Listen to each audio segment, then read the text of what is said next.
Have you ever wondered if Jesus Christ actually died and rose from the dead? How can we know for sure? Jesus had been teaching for 3 years when he warned his closest followers that he would die and promised he would overcome death and live again. But they didn't understand what he was saying. One of those followers, Judas, betrayed him.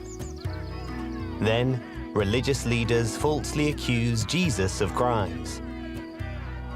The crowds believed the lies and demanded his death. His followers ran and hid and even lied about knowing him. Judas, overcome by guilt, killed himself. But this was God's plan. Everything that happened had been foretold by his prophets. Jesus was killed along with 2 criminals in a way common to the time, by hanging on a cross. Roman soldiers made sure he was dead. Then his body was taken to a tomb and Roman guards were posted to keep watch. On the 3rd day, as women who had followed Jesus went to properly prepare his body, angels rolled back the stone and terrified the guards. When the women arrived, they saw the empty tomb, and the angel said to them, "Why do you look for the living among the dead? He is not here. He has risen."